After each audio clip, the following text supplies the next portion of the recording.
What do you do when an alien armada approaches the edge of the solar system? You know, honestly, SETI doesn't explore that possibility. But there are 5 different aliens that you can discover, and each one changes the strategy of the game. Let's find out how.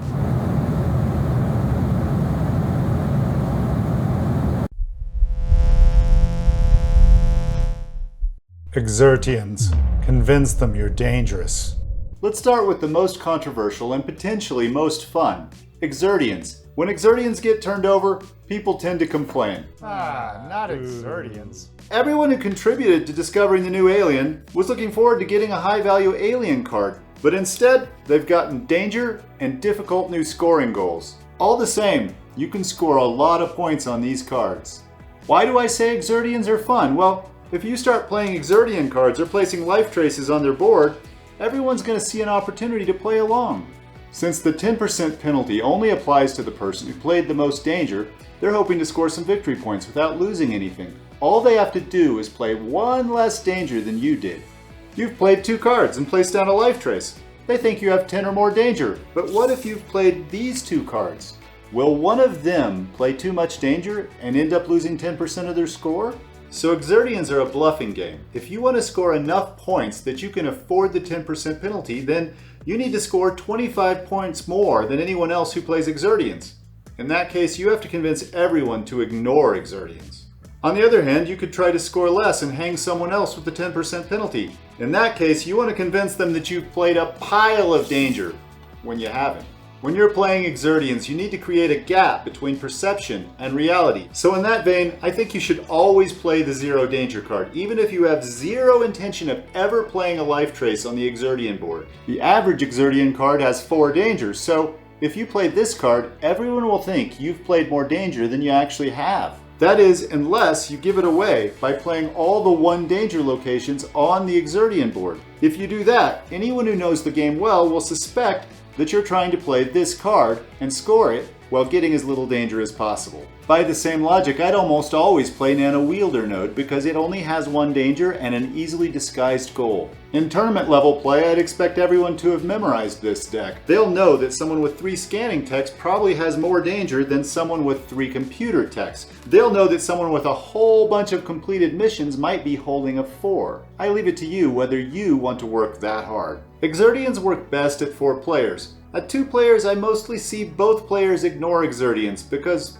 losing 10% of your score will almost always mean you lost the game. Therefore, no one's willing to play their first card or risk that their opponent just put down a 0. If your experience matches mine, you might exclude Exertians from 2-player games, but I guess it's very group dependent. When you place a life trace on the Exertians board, you get an extra resource. At the 1 danger level, the reward shrinks to a single publicity. The blue life traces seem to give slightly lower rewards than the yellow and pink. I'm using points to assess the value of different options. The system is described in detail in a different video. The cards offer an average of 3 victory points per danger, so they offer quite a bit more reward than the life trace spaces.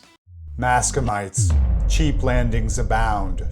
Mascamites have the best cards in the game. In particular, there are 6 discounted landing cards. These cards allow you to pick up a Mascamite sample, which can be delivered back to Earth or Mars for additional bonuses, including a Mascamite tile bonus, which is worth about 2 standard resources. If Mascamites come up, you may not need the lander tech because there are so many discounted landing cards. Further, you may want a little more credit income versus energy income because landing is one of the main uses for energy. Even the moon tech may become less valuable because there are 2 cards here that let you land on a moon without the tech. Unvisited moons of Jupiter and Saturn may become scarce. On the other hand, the meteor's tech may be better than normal because it'll help you get samples back to Earth. The best use of the lander cards is to land when Jupiter or Saturn are aligned with Earth, pick up a sample, and then immediately deliver the sample back to Earth using the energy you saved on the landing. This is a very big turn because you get all the rewards for landing on a planet or a moon plus the rewards you get for returning the sample. There are also 3 very good technology cards. If you already have the necessary life traces, you'll get extra resources right away. I'd almost never tuck a Mascamite card for income or discard it for resources. These cards are all very profitable when played.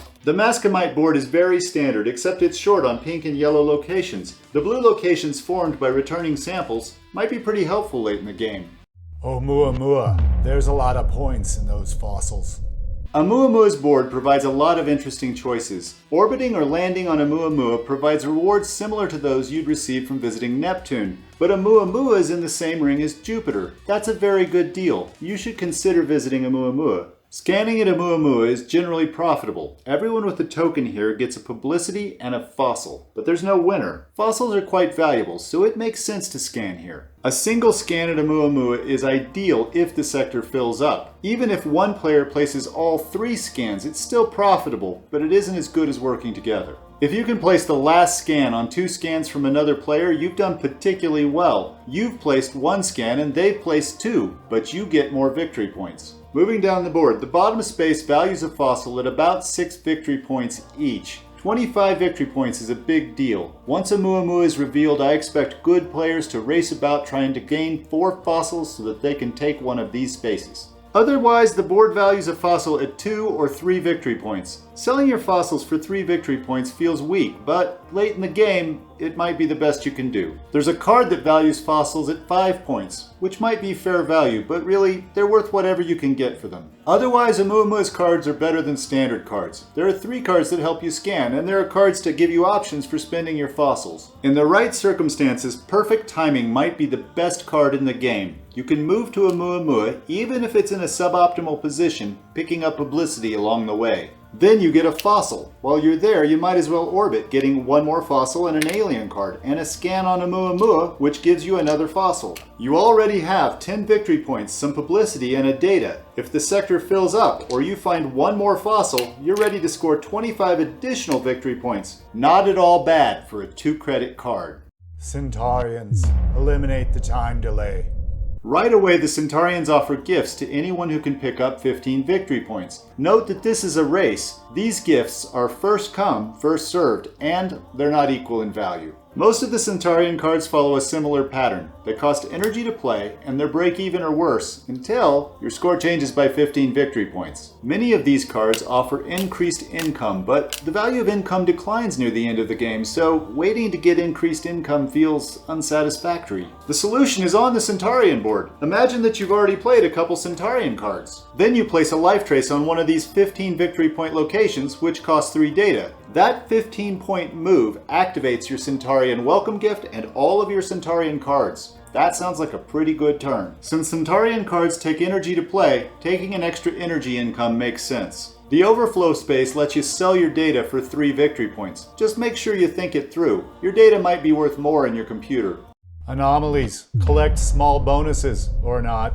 If you are in the top filled space of a column on the anomalies board, you get a small bonus when Earth aligns with the associated anomaly. To make up for that, these spaces are worth about 1 victory point less than spaces on other aliens. So the question is, how often does Earth align with each anomaly? It takes 8 moves of the solar system for Earth to make a lap. In a 2-player game, that takes about 2 rounds. So, if anomalies are revealed in the 3rd round, you might score each anomaly once. The earliest anomaly might score twice. So I guess these lowest spaces on the anomalies board might be worth it relative to a similar space on Mascamites. I'm only missing out on 1 point after all, and I still get a card. Yes, but the anomalies cards are dominated by instants that are on average not as valuable as the Mascamite cards. As for Oumuamua, I'd almost always take a fossil over a resource in a future round. Centaurians? I'm sorry, but I'm racing to get 15 points. And I need to get some Centaurian cards played ASAP. In a 4-player game, the board rotates faster, and you might get the anomaly bonus 2 or even 3 times. However, in a 4-player game, life trace locations start filling up. Someone will probably put a life trace above yours. You still won't get that anomaly bonus more than once. So what to do with anomalies? It just depends on how much competition there is for life trace locations and how close you are to that next anomaly bonus. Just think it through and you should be fine.